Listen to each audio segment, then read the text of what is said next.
Олон улсын санхүүгийн корпорацтай ер нь санхүүгийн зохицуулахаар нэлээд олон ажил дээр хамтарч ажиллаж байгаа. За ялангуяа та бүхэн мэдж байгаа ногоон бондын зохицуулалтын орчин, за хамгийн сүүлд доктортой одоо байдлын буюу sustainability bond-ын одоо журмыг боловсруулж шийдүүлсэн.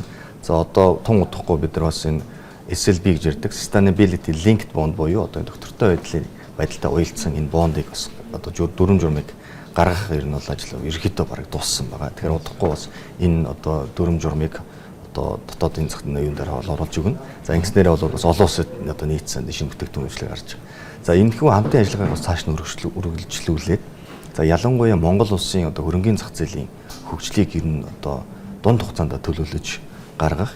За мэдээж эцсийн зорилго бол мэдээж олон улсын хөрөнгө оруулагч нар болон манай зах зээл мань өөрөө олон улсын одоо энэ стандарт энэ одоо best practice гэж ярьдагтай энэ сайн туршлагатууд үндэслэн за мэдээж өөрийн орны онцлогтой уялдсан ийм одоо хөгжсөн ийм зах зээл болох хүрээнд одоо бүхэл талыг болон судалж одоо үнэлгээ хийгээд за түүнийгээ бол одоо яг хэрэгжүүлэх ийм road map буюу энэ замын зургалыг гаргаад ийм стратеги боловсруулахаар бол одоо хамтын ажиллагаанд хүрээнд бол ойлголцоод тэгээ санамж жижиг байгуулсан байгаа. Тэгээ тун удахгүй одоо ажил нь эхлээд явагдана гэсэн үлээлттэй. Тэгэхээр Монгол улсын одоо зах зээл ер нь онцлог гэж ярьлаа. Тэгэхээр ер нь онцлог нь ер нь бус зах зээлийн хөгжлийн хувьд юугаар ялгарч байгаа юм бол юун дээр л одоо анхаарах шаардлагатай гэж харж байна. За ер нь яг хуу альва бүх зүйл ер нь бол тухайн улсын өөрийн онцлогоос хамаарч бас бусад орнуудтай бас ижлэгэн байх одоо ялгаатайгаар ерөнхийдөө зохицуулагддаг, ялгаатайгаар боловсруулагддаг. За манай улсын хувьд бол мэдээж бусад улсуудтай харьцуулах юм бол хүн амын хувьд бас одоо ялгаатай байна. За манай улсын бизнесийн орчин бас ялгаатай байна.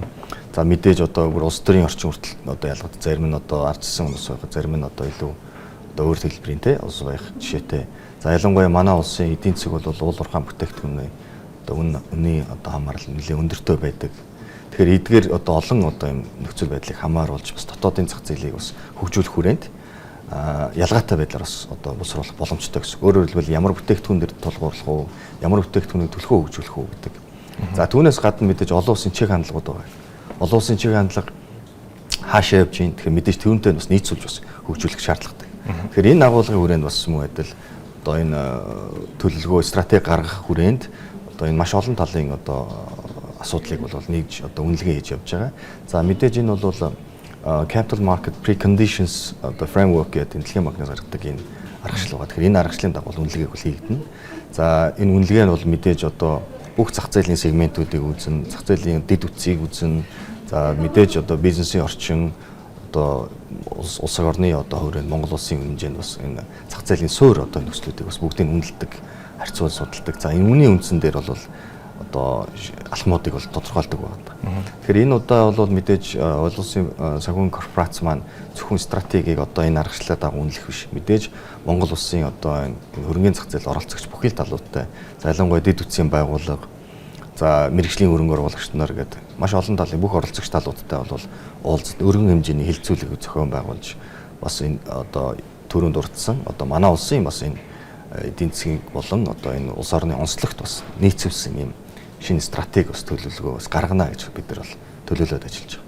Тэгэхээр арцгаан бол мэдээж маш олон талаас нь харах төсөл хэрэгж байгаа. Төсөл дөнгөж сая хэрэгжсэн эдэж одоо банкны тогтолцоо, за хууль эрх зүйн орчин мөн институт хөрөнгө оруулагчдын талаас бол дэлгэрэнгүй судалгаа хийж харна гэж байгаа шүү дээ. Тэгэхээр ер нь өөрчлөсөн байдлаар таны бодлоор нь бол аль тал дээр илүү одоо төлөх аль тал дээр илүү ажиллах шаардлага гарч байна. Тийм. Яг саний чиний дурдсан чинь мэдээж банкны салбарыг бид нараас онцолж байгаа. Ягаад тэгэхээр энэ жижиг эдийн засгийн орнууд, ялангуяа хөгжиж байгаа орнуудад төлөхөө банкны салбарыг давамгайлах ийм хандлагууд байдаг. Тэгэхээр ийм банкны салбар давамгайлж хөгжсөн байгаа зах зээл дээр хөрөнгөний зах зээлийг хэрхэн хөгжүүлэх гэдэг нь бас өөрөө одоо өөрийн одоо арай өөр арга барилаар хөгжүүлнэ гэсэн. Тэгэхээр бид нар одоо энэ банкны салбарын одоо хэр одоо тогтсон байгаа асуудал нэлээ энийг судлах хэрэгтэй зайлшгүй шаардлагатай байна. За мэдээж хууль эрх зүйн орчныг бас үзнэ.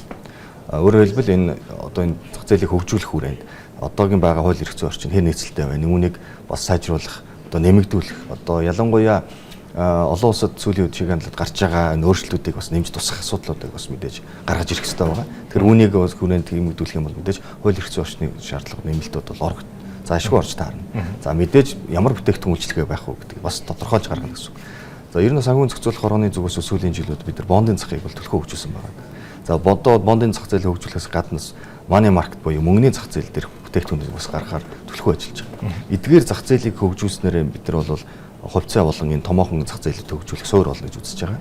За мэдээж хувьцааны зах зээл эднийг хөгжөөд явсны дараа санхүүгийн үүсэмэл хэрэгслүүд буюу деривативуудын одоо энэ зах зээл эхлэх ёстой байна. Тэгэхээр мэдээж яг хөрөнгийн биржүүд болоод одоо санхүүгийн зохицуулах хорооны зүгээс бид нар бас энэ санхүүгийн үүсэмэл хэрэгслийг бас зах зээл нэвтрүүлэх талаар ерөөхдөө бол одооноос эхэлж болоо бэлтгэлжлийг бол хангаж эхэлж байгаа. За ялангуяа санхүүгийн зохицуулах хороо бол ерөнхий журмыг бол баталсан байгаа.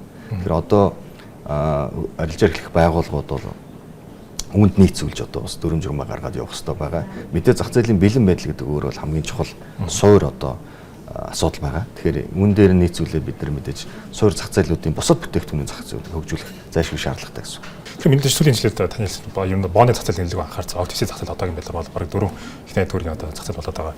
Бас мөн төлөвлөлт харцаа юм бол ер нь бол боонд гаргалт сүүлийн жилээр нэмэгдээд байгаа хэдий ч ер нь бол банкны хадгаламжийн сертификат гаргасан өнгөрсөн жил за мөн төлөвлөлт мөнгөний зах зээлээр бол топ аж ахуйн нэгжүүд ер нь бол бонд гарах ер нь бол хяналт зохицуултыг нэлээд зөвлөрүүлж өгсөн ба. Тэгэхээр одоогийн байдлаар ер нь бол бооны зах зээл дээр дахин төлөвлөлт одоогийн ойрын хугацаанд хийх өөрчлөлтүүд хөтөлбөрүүд ер нь өгдөж байгаа бол ямар төлөвлөгөөтэй байгаа бол.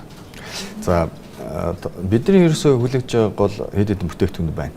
За ялангуяа хөрөнгөний зах зээлийг хөгжүүлэхийн өрнөөр биелсэн нөгөө money market буюу мөнгөний захын бүтээгдэхүүн бас төлхөө гарч ирж байна. Бас ялангуяа хөрөнгө оруулалтын сангуудын одоо сул чөлөөтэй мөнгө хөрөнгийг эргэлдүүлэх юм боломжийг бүрдүүлнэ. За ялангуяа үүн дээр зөвхөн хөрөнгө оруулалтын сангууд эхэлдэг бас засгийн газрын тусгай сангуудын хувьд ч бас мөн адил зайшгүй яригдах асуудал байна.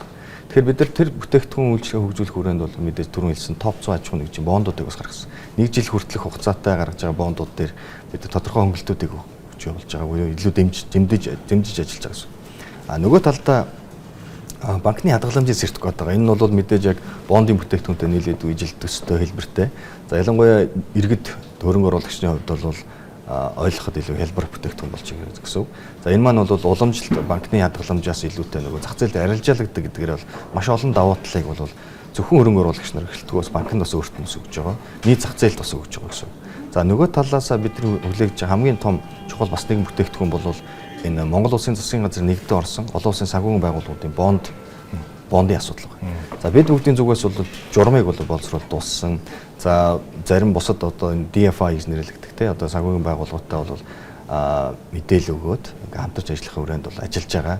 Тэгээ ер нь бол энэ жилдээ чадвал бас нэг бүтээгдэхүүн бас гарна гэсэн төлөвлөгөөтэй ажиллаж байгаа. За мэдээж одоо зах зээл дээр нийт гараагүй байгаа учраас нөгөө тодорхой мэдээлэл өгөх боломжгүй. Гэхдээ тийм бүтээгдэхүүн гарах хүлээгдэж байгаа. Хэрвээ энэ хүү бүтээгдэхүүн гарч чадах юм бол бид нэр олон улсад одоо globally AAA буюу одоо 3А зэрэгтэй ийм төгрөгөөр илэрхийлэгдсэн бүтээгдэхүүн гарах бүрэн боломжтой болж байгаа юм.